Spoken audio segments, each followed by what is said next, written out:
Hello, everyone. I want to welcome you to this session of Humanity Rising as once again history is unfolding very dramatically in the news, and Humanity Rising is at the right place at the right time. I'm sure many of you have heard that yesterday President Donald Trump announced on Truth Social that given the interest in the topic, he's directing the Secretary of War, Pete Hegseth, to begin the process of identifying and releasing information pertaining to unidentified aerial phenomena, UAP, also known as unidentified anomalous phenomena, and unidentified flying objects. This follows the interview that President Barack Obama had made a few days ago, in which he had stated that he believes that aliens are real, although he had no personal experience of that, and does not believe that the Area 51 in Nevada, which has been associated with the UFO phenomenon for the last 75 years, contained any aliens. President Trump criticized Obama, saying he shouldn't have said that. And typical with Trump, within 24 hours, he does what we've been wanting a U.S. president to do for the last 80 years, and that is to order the release of information pertaining to the UFO phenomenon, now referred to as UAP. I want to make a few comments before bringing on our presenter for today, which frames what it is that we are seeing. We've covered all these issues many times on Humanity Rising because we believe that the advent of non-human intelligences, technologically advanced alien species on Earth, is a once in a species moment. This will mark the first time in the history of our kind where globally, simultaneously, human beings will come into an understanding that not only are we not alone, but that the cosmic intelligences now present on our Earth are technologically and phenomenologically so far advanced beyond what we currently demonstrate, both in terms of physics and technology, but also in terms of clairvoyance and telepathy, that we are being confronted by a superior species for the history of the human race. The species Homo sapiens has been the alpha species. And now, right at the moment when we dominate everything, and in fact, we've brought the entire life process to the brink of extinction, the cosmos is showing up in a highly synchronistic way. The point that I want to make is that President Trump's announcement comes after years of frenetic, inexorable activity in Washington, D.C., and around the world by those who've experienced the phenomenon, who are contactees, experiencers, as they're called, one of whom we'll be talking to in a few minutes, combined with research from MUFON, the Mutual UFO organization that has been conducting research for decades into any reported sightings, to the works of Richard Dolan and others on the UFO phenomenon, detailing meticulously, scientifically, for the historical record, that beginning in 1945, when the United States developed a nuclear bomb, on July 16th, 1945, tested in Alamogordo, New Mexico, by Dr. Oppenheimer, who at that time, on that day, saw an orb in the sky that non-human intelligences have been showing up all over the world, warning humans about the development of nuclear technology, expressing concern about the rapacious way that humans are destroying the environment, and taking subtle but important actions to wake us up to what we're doing. There have been more and more uh, channelings that 2026 was going to be a year of explosive developments in this domain, as we have seen from all the orbs that have been appearing in the sky over the last several years. Thousands of orbs in the eastern seaboard of the United States, in the United Kingdom, across Europe, as a result of which airports have been closed and people have been flocking into the streets at night, and the governments have issued confused directives. So the US Congress has also, in its own way, gotten involved in this beginning in 2017, when for the first time the New York Times released information in a front page article that was the most viewed article in the history of the New York Times, stating that the US government and the Pentagon knows that UFOs exist. And this was followed by testimony by David Grush in the U.S. House of Representatives, the Government Operations Committee, in which he stated under oath as a senior member of the U.S. Intelligence Agency that the U.S. government had retrieved craft and retrieved biologics, and that it had been engaging in a sustained cover-up to repress this information for many decades, and had engaged even in murder, he said, to repress this information. And then Senator Chuck Schumer and Senator Michael Rounds on the Senate side passed legislation called the UAP Records Collection Act that finally made it through in 2024, ordering all government agencies, all contracting corporations to release any information that they've received or gathered about the UFO phenomenon since January 1945 over to the National Archives of the Library of Congress. But there was no executive function employed in that legislation. So very little was done, although that began a trickle of information from the government sector into the National Archives. And Congress also developed a UAP task force headed by Congressman Eric Burleson, who's been very, very active in trying to get both congressional movement and legislation protecting whistleblowers so people can come to the public domain without fear of retribution. And so President Trump's announcement following President Obama's comments needs to be seen in light of a major global phenomenon of disclosure. I believe that the triggering mechanism, knowing, as Shakespeare said, no great act was ever done with a single motive. I'm sure that part of the motive for Donald Trump is to create yet another distraction from the Epstein files.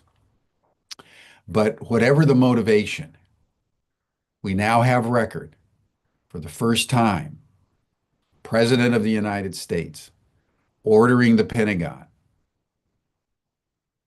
to begin a process of investigation and releasing information about UAP and UFOs. We'll see whether anything comes of this, but this is another little chink in the armor of those who've been trying to keep the most important piece of information in the history of the world secret. As you all know, Ubiquity University is the first university ever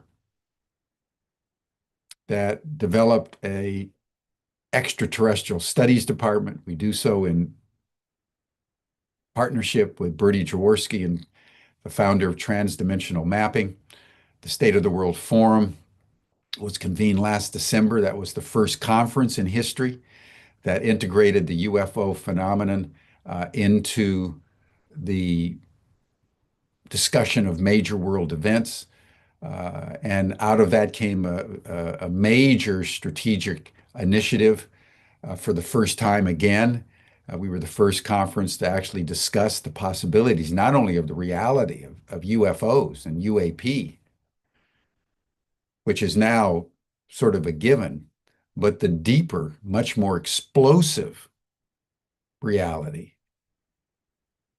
that there's a convergence going on between AI and NHI.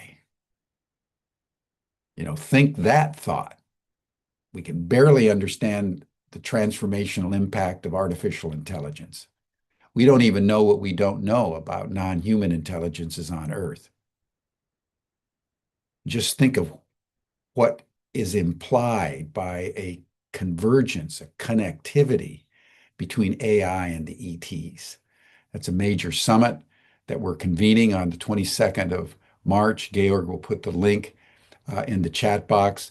In fact, Gerhard Bach, our technical director and the coordinator of our extraterrestrial studies program, he's going to be on Humanity Rising next week. We hope that you all sign up for this summit. It's completely for free. But what Ubiquity's up to and what the State of the World Forum is up to, we're on the cutting edge of the cutting edge, folks. And the fact that world events are now conspiring with us to make this extraordinary but complex phenomenon emerge into the light of day is a very exciting moment.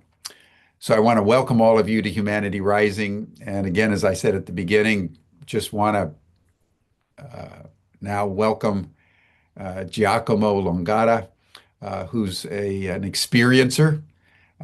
He's a man coming in from Peru today.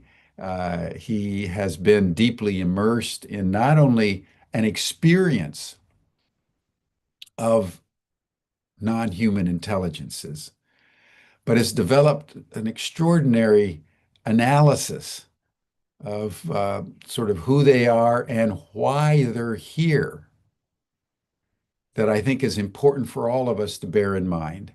So Giacomo, why don't you turn on your video and join the conversation? We've been introduced to Giacomo by Giorgio. So thank you for joining us today. So Giacomo, why don't we just begin by you commenting on anything that I've said in my introduction about Trump's announcement or the movement toward disclosure, and then we can get into your story and some of the your perspectives on this phenomenon. Well, what do you make of all this news? Well, thank you, Jim. I should be surprised, but I'm not surprised that Trump decided just, right after Obama talked about the Area 51 and extraterrestrials, Trump already jumped on the subject, which is also convenient according to the political environment for him to have some sort of a distraction. But distraction or not, it's very important to order the Pentagon to start releasing the files. And with that, it's the first time, as you said, an American president in more than 80 years is going to do so. So we have to follow the information, and I hope that we'll be able to find something that we don't know and the government do know, because this is the time there's changes everywhere. There's a tectonic shift in political, economical, financial, we know all that. Plus, to know that we are not alone. There is officially released in files that have to do with non-human, presence, extraterrestrials. That is a part of the cultural shift of this new millennium. Well, thank you. And just so everyone knows, we're having some technical difficulties with Giacomo's audio today. So you might have to turn up your volume a little bit to hear him distinctly. But we're trying our best to work the problem as we continue the dialogue. Yes, I mean it's really true, Giacomo, what you're saying, that the explosive information about the UAP phenomenon is happening within the context of economic, political, financial, geostrategic, social turbulence at every level of human affairs. So we humans are being challenged to connect dots that are accelerating in different directions simultaneously. And even down there in Peru, you've had something like the 12th president in 10 years in your country. So that the turbulence that we humans are experiencing at every level Right. is really unprecedented. And in the middle of all this, we're being told that we're not alone. So how we hold that is of major importance. But as Eric Schmidt said in Davos a few weeks ago, the former CEO of Google, they're here, folks. Non-human intelligences are here, and they're so technologically advanced than we are. We need to wake up and smell the roses and realize, we ain't in Kansas anymore, and that we have to mature at levels that we've never contemplated, which is one of the reasons why we have the State of the World Forum and Humanity Rising and Ubiquity University. But Giacomo, let's start by just telling us your story. How did you go down the rabbit hole of an experience with a non-human intelligence? Well, I'm Peruvian. I was born and raised here in Peru. I was living in the California Central Coast a couple of months ago, and I decided to move for a couple of months here in Lima because I'm doing a personal project related to archaeological sites. And also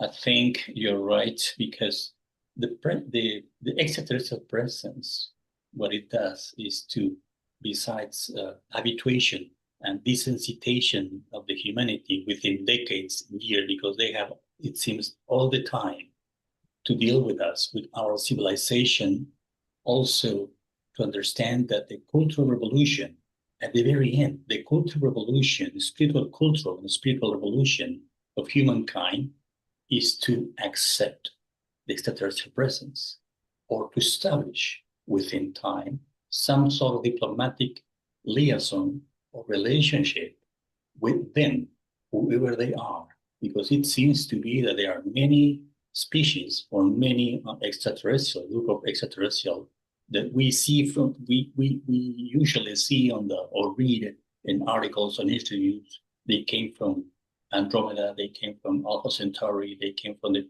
Pleiades, but they don't see themselves like that.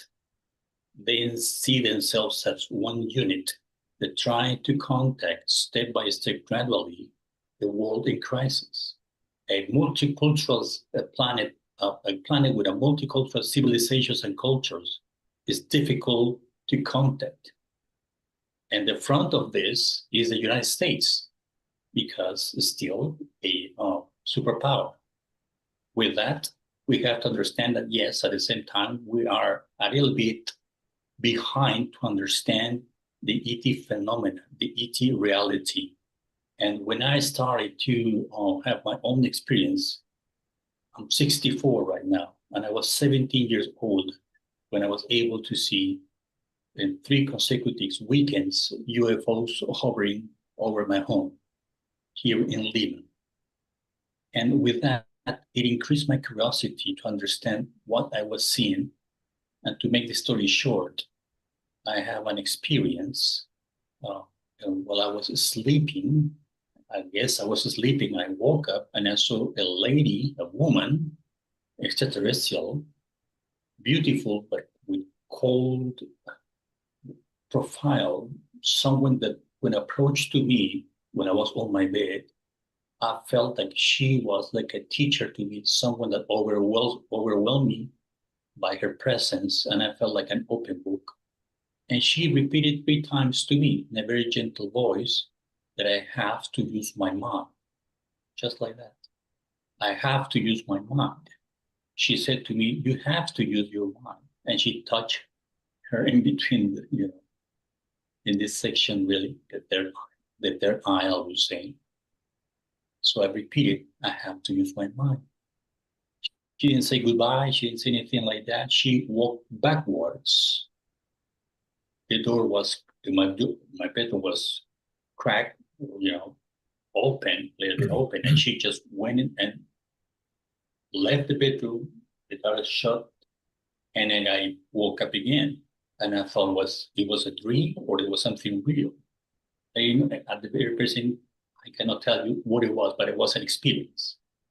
And then asking too many, I went to many religions, different churches, talking with preachers, priests. I went to people who practice yoga, different kind of people, asking how I can use my mind. And the only way I found a much better answer was studying Silva mind control. In that time, I'm talking about around 1979. And with that, it increased my curiosity. It increased my desire to contact them. It was like a feverish desire for me to know where they're coming from. Do they believe in Jesus? Do they believe in Virgin Mary? Remember, we're 95% Catholics in Latin America. So where are they here? What is going on? Why when I talk about this subject, people just look at me weird, or even just, didn't understand anything about it. At the same time, I decided to go into myself and try to contact whoever they were. And I established some way, somehow, it took me months to do that. My curiosity was, I think, it triggers me to continue with that. I wanted to find answers. And with that, my experience started to grow. And with errors and trials, find out that there are ways to understand their presence. And I see, the contactee or experiencers to be some sort of a sociological experiment. And the extraterrestrials who are approaching human beings, who are approaching us, I see them as cosmic anthropologists.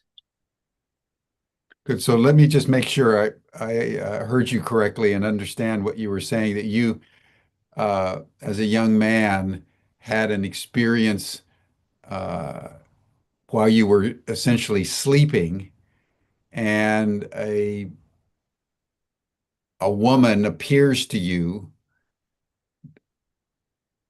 and Exactly. She was wearing a suit, let's say a metallic suit, like an right, aluminum wrap around her body, with a belt.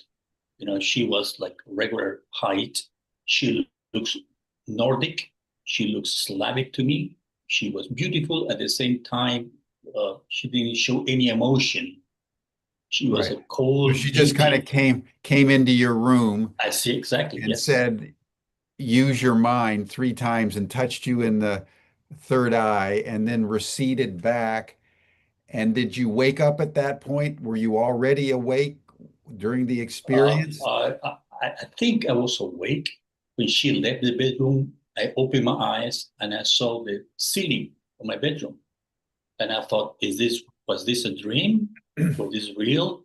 So I just sneak around my bedroom, open the door, and I thought that she was still in my house because I felt her presence. I look around the house. Everybody was sleeping because it was from Saturday to Sunday. It was very early in the morning. And what happened is nobody was there.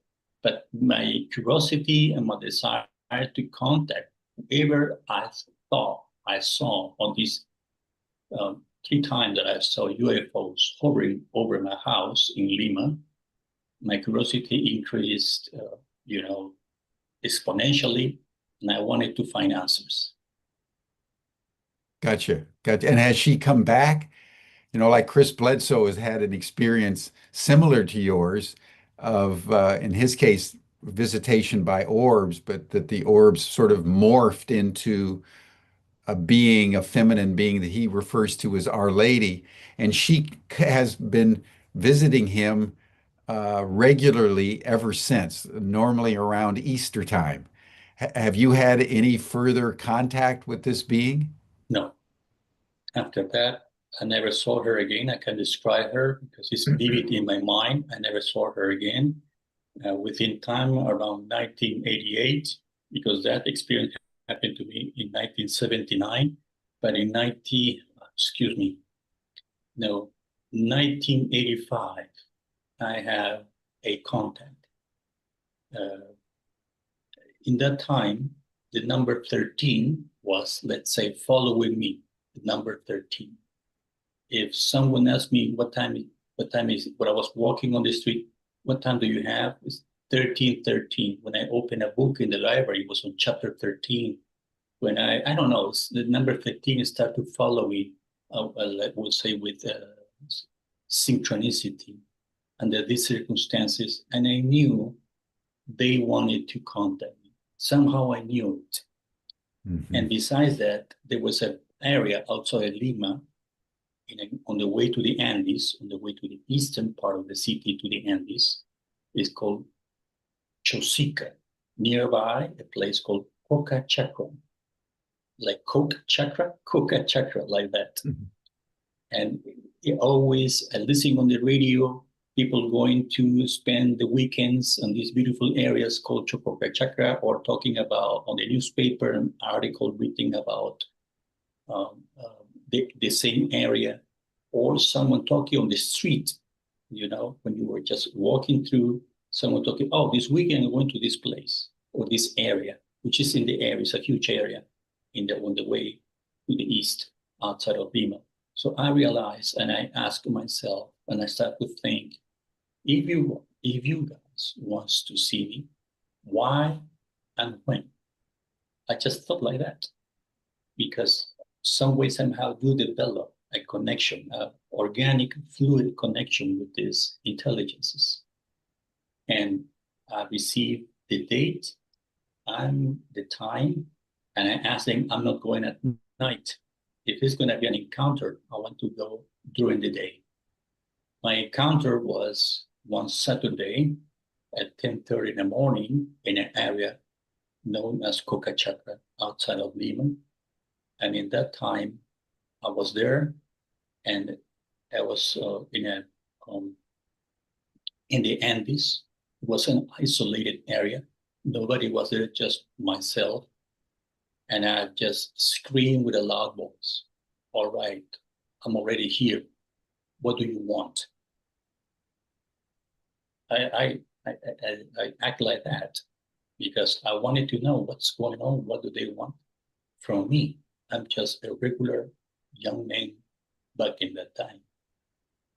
And all of a sudden, I felt like a bubble. I was inside a bubble, a bubble or a bell that the noise of the birds chirping, the noise of the river nearby, Rimac River, everything started to become silence. And I felt like I was in a sort of an artificial environment, even though I was able to see the trees, the bushes, the rocks, the area. I ended up looking in front of me, and there was this light, a vertical light, white light, start to blink. My heart started beating faster, and a human-like being appeared out of the light. He didn't touch the ground. He was, I would say, 6'3" or 6'4" height, gray hair, long gray hair, have some sort of symbols here.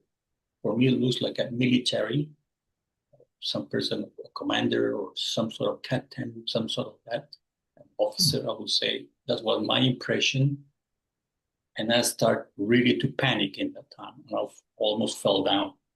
I almost fell down because I couldn't believe what I was seeing. I raised his hand and I said, "Don't worry, I won't hurt you." And I felt an energy coming towards me, then calm me down. He talked to me saying that we've been observing you, we were checking on you, we like what you've been doing. And I asked myself, what I've been doing? I've been doing nothing extraordinary. But for them, me doing meditations, being vegetarian, where I was a vegetarian for a couple of years back in that time, not right now, avoiding alcohol, not smoking, and always reading philosophical books or books related to social sciences. I think they were checking on me, on my regular activities, and he told me that they been observing me, that I have to continue doing this kind of a lifestyle. They will be back and they will contact me again. And he mentioned to me, excuse me, and to jump in today, and because he talked in plural, he never talked in first person. He said, "We'll be back. We're going to be in touch with you. Continue what you're doing." And he said a name. He gave me a name, or he called me by my name. That is your real name, Giacomo. You can use that name as a personal mantra. He went backwards, say like goodbye, and the light absorbed him.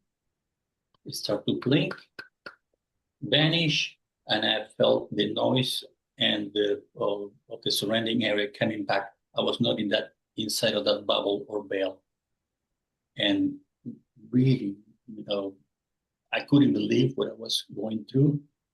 But within time, it took me like 3 months to digest all these and to process all these experience.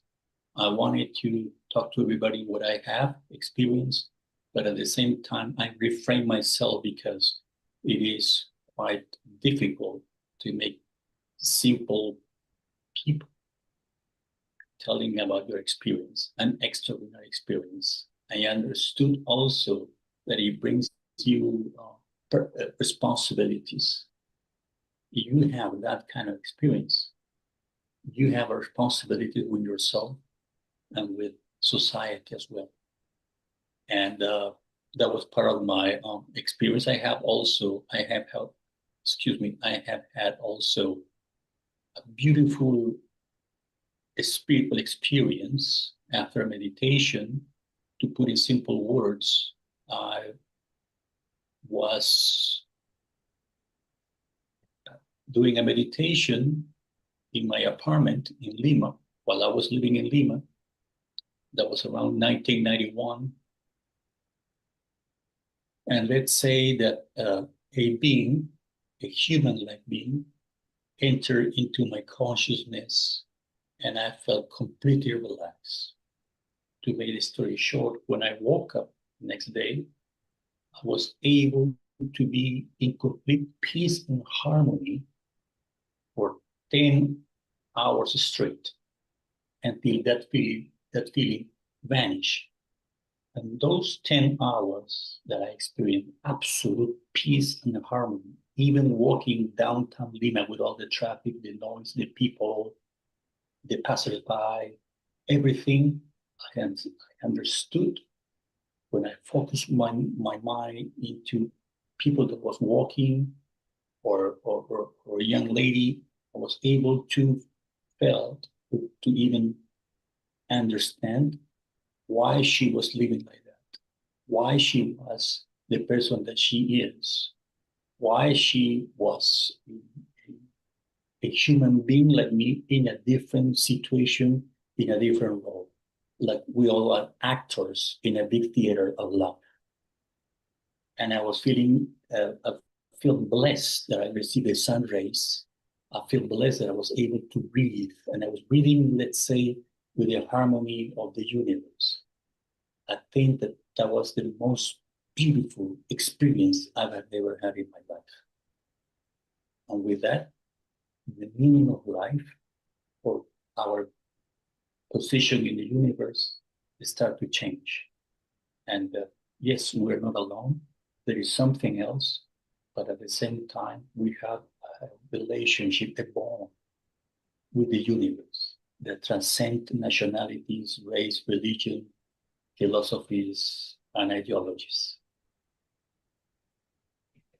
Well, thank you for that. That must have been a powerful experience, shouting out that you're here, and then all of a sudden this guy does appear in a peaceful and serene way to affirm that you're being observed and you're on the right path, and then to have those series of subsequent experiences, that's very powerful.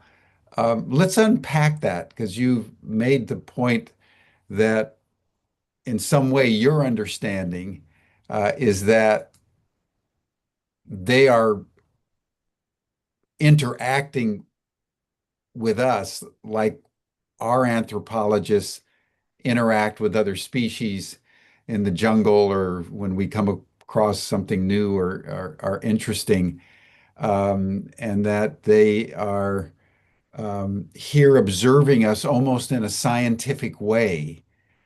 Say more about that, because that obviously has been something that's been reported by many contactees. But you have really refined that notion. So, why do you think the ETs are here? They're studying us. The Okay. look of this world and evolving is huge potential, and also at the same time is contradictory as a danger into life and life in the universe, or the balance and harmony in the universe. Because being our next door neighbors, they cannot avoid not not to take a look on our civilization. At So the same your time, sense is that they're from other star systems rather yes, than other dimensions, that they're part of the Milky Way galaxy, but from other star systems nearby. Is that for your me, understanding? yes, for me, they have a body, they reproduce, they have a family or some sort of a community that we still don't understand. They can bleed if they have an accident. They protect themselves when they protect in a sanitary way when they're close to us and close to in our planet, because the pollution, the viruses, and other uh, things that can affect their health.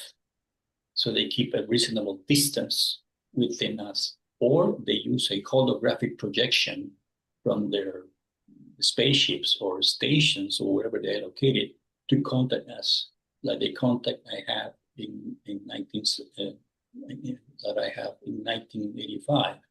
It was a holographic projection. That being was not touching the ground at all. So it was a teletransportation sort of. At the same time, when you are an experiencer or contactee, it is not the same if you are an experiencer or contactee in Russia, in the Soviet Union. It's not the same when you are an experiencer or contactee in China. There's no free press there. You are a contactee in Cuba, or you're a contactee in Latin America, where we have a very rich native tradition, very rich cultures, and it's still alive, shamanism, curanderos. the use of psychoactive. All of that in our culture shape our belief system. So the way we see a contact, the way the people in the Andes have regularly contacts with these extraterrestrials, they don't go outside and try to preach about their contact or go to a radio station or go to give a conference. They seem very natural, very normal, and they are contactees, but they are in the Andes, like 13,000 feet above sea level. They have their own language to describe, oh, yes, I saw the little planes coming down, and these huge, tall, benevolent beings help us and heal us the problem that we have, you know. So if you are in America, you have a different cultural background, and there is a lot of media and a lot of subliminal uh, stimulation from media, and Americans tend to see different the UFO phenomenon, more technological, more into the devices, more into that, because I also have the opportunity to lead groups in America, as well as when I said lead groups, because groups that lasted 8 or 9 months. I didn't charge anything. Do meditations, and they and also these groups have a UFO interaction that I call basic UFO So interaction. your understanding is that different cultures will literally see and experience this phenomenon in very different ways. Exactly, So that exactly. what do you think is behind the curtain? I mean, That's a good question. if they're being experienced one way in the United States, a different way in Peru, and a third way in China, and a fourth way in Australia, uh, what's the reality? That's a I good mean, question. At the present, in your I, view. yes, at the present, my view is desensitization and habituation. The more people that came forward and believe in the ET presence, it helps them to approach us. The more people and governments that accept the extraterrestrial presence as a reality, is start to help educating us that we are not alone in the universe. And that paradigm start to create a new grand view of the reality of the universe. It will help directly or indirectly to reform and to view religion from a different perspective. The more you believe or accept the ET presence, the less you accept the religious dogma. And we all know that religions are good at a certain point. At the same time, a barrier. They put you in the other side if you believe if they don't accept completely the extraterrestrial presence. The Vatican has accepted with a former cardinal, but I forgot his name, that passed away, that he was exactly studying about extraterrestrial presence. But the moment major religions accept the reality of extraterrestrials, their bases are going to start to change. So it is a long-term agenda to desensitize and to trigger habituation from another species outside our reality, outside perhaps our time and space, that they are here and they're monitoring our civilization. What do you make of the Roswell incident in 1947 or the incidents in Brazil where it wasn't a cultural phenomenon that was taking place, but actual ETs, in spacecraft that were observed, and in Roswell, actual bodies were picked up by the U.S. Army and taken off to Wright-Patterson Air Force Base in Ohio, and in Brazil, the ETs were wounded, and there's a doctor that reported that he actually operated on the ET, and there was another guy who got the ET blood on him, and he died of an infection. So how do you understand that those reports, which were not culturally specific, but actual physical beings that had tangible bodies, just like you and I do, sitting here today. It is a fascinating and complex subject. Yeah, I very. mean, is a very complex because I have read magazines, official magazines from the Peruvian Air Force, and you have comments, articles written by witnesses, fighter pilots, talking about their encounter with extraterrestrials. There's no problem with that. There's no censorship on the top level of the military. Said you don't talk about this. No. As a matter of fact, there was an office open that Giorgio, our friend Giorgio Piacenza, also was a part of it, from the Peruvian Air Force, telling that we need to study this more. We need to study the encounters or train our officers about these UFOs, flying over national territory. In the case of Virginia, I heard the conversations because with John Mack, I was able in different years to get private meetings at Newport, Rhode Island, and John Mack was invited in all those meetings at the same time, Bob Hopkins and others, as well as this Hollywood special effect producer, Douglas Trumbull.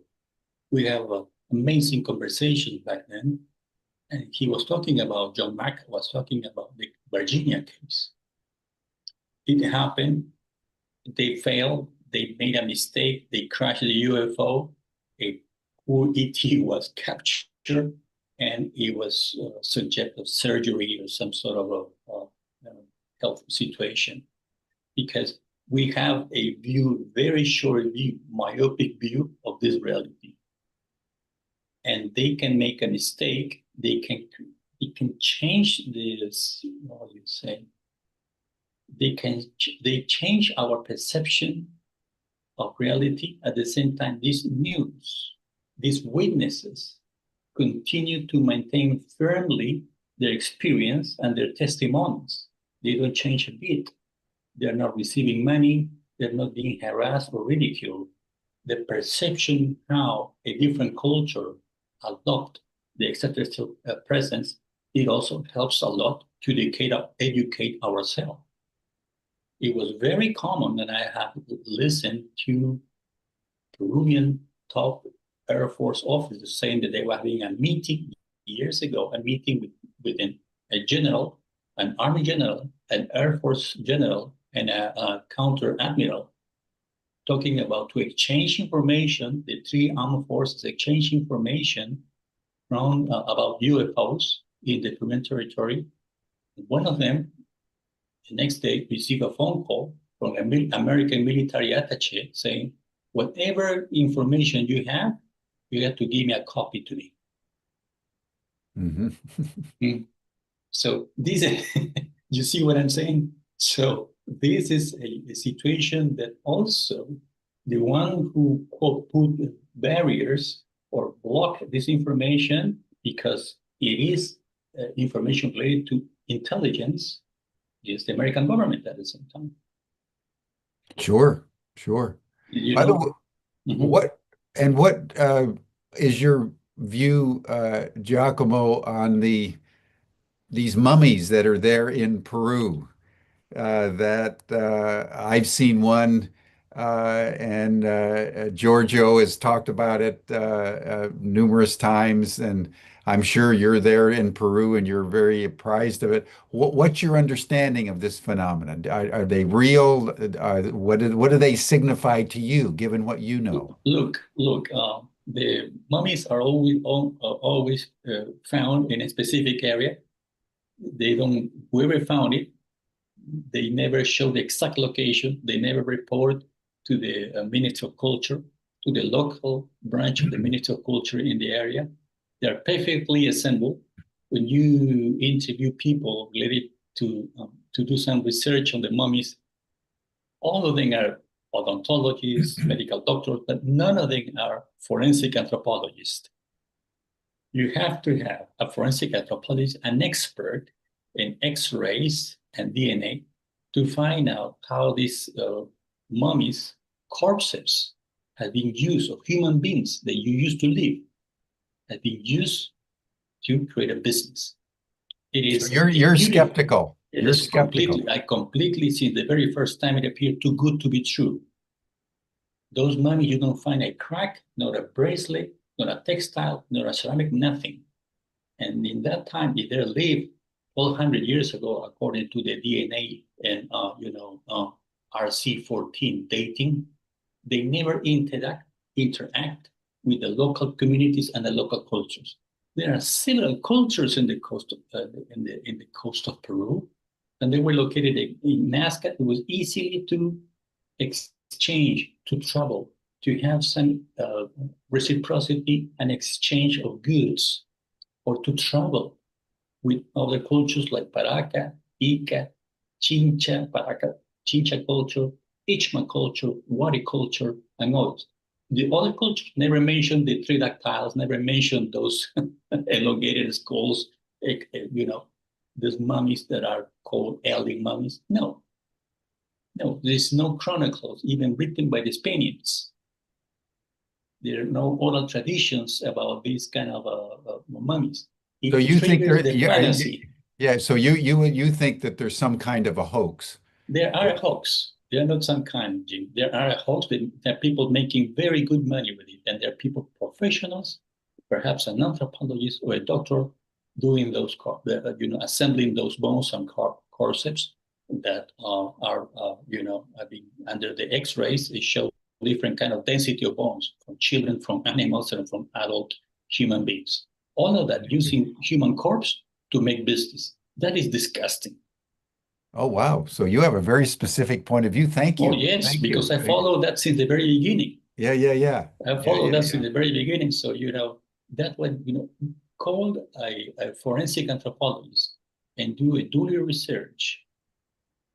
And it will tell you exactly what is this. It's an assembling of bones from different species and different ages of human beings into that corpse. They were covered with this diatema, this material, that you can find it in the Peruvian desert on the floor. You don't need to go to, Home Depot or, other place to buy that. It is because the biggest deposit of diatema in Peru are located exactly in that area as well. Gotcha. Gotcha. Mhm. Well, listen, as we bring this program to a close, I want to be a little bit more expansive and have you comment on the potential of this moment. We've just had President Trump make his announcement. Following on President Obama's announcement, we now have the Pentagon of the United States ordered to begin the process of identifying and release. In your view, Giacomo, what is up for humanity? And I wanted you answer it in relation to this larger context that many channelers of the ETs have been saying that 2025 to 2030, particularly 2026, is going to be a year of major disclosure. This is something that Chris Bledsoe talks about. As you know, it's really up for widespread global discussion. There's the New Life Expo happening right now in Los Angeles. And the excitement, I've gotten calls from Danny Sheehan and Steve Bassett, and Ross Coulthard is there, and everybody's completely in a little frenzy around Trump's announcement. Do you believe that we are going to experience some kind of very dramatic disclosure event sometime in 2026? I believe this is a moment that when everything has started from the official point of view, that they're going to release information. This will take years to understand the reality. In between, many things could happen. People can be opportunistic. People can tell them the truth. People can also understand more about educating ourselves the best way possible with not hitting agendas for the common good. So the way I see it is this moment from 2026, this year, many things are happening at the same time. we have living a geopolitical turmoil. We also have three people right now very interested to find Atlantis in the Mediterranean Sea. So from different angles, including the ET presence, the UFO, presence, Mm. extraterrestrial Mhm. presence on Earth, we have an opportunity to understand this and educate ourselves. The more we know, the more our culture is going to shift into a greater view. This will take time because we have to understand that people have beliefs. And when you have a cultural filter, they believe in one thing or a dogma or an ideology, Mhm. it takes time to change that paradigm. But I think this is a very good beginning as well this year. Hopefully, it can continue. Yeah, I think you're making an important point that it's not only the UFO phenomenon that is exploding. You think of Veda Austin's research on water. You think of Kai Dickens and the telepathy tapes with the clairvoyance of the autist. You think of the research, as you mentioned, on Atlantis. Everything is exploding simultaneously. And as Pippa Malmgren says, we're in a situation that can only be described as a once in a species moment. And the reverberations of this are going to continue, as you say, for years. But this is certainly a great time to be alive, for It sure. is one last thing, Uh-huh. Jim.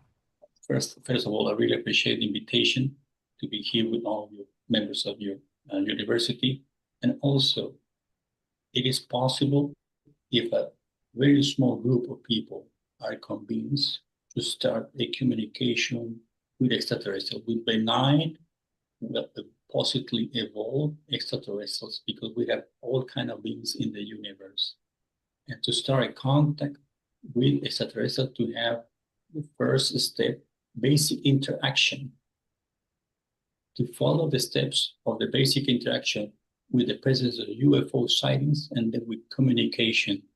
It is possible to do with a small and dedicated group of people, Mm. not with a big group of people, because it is very difficult to deal within ourselves. It's very Mhm. difficult. And this is something that you can try, everybody can try. And with that, you start to experience with parallel trials, advance step by step in this wonderful adventure to contact someone else Mm. from outer space, I would say.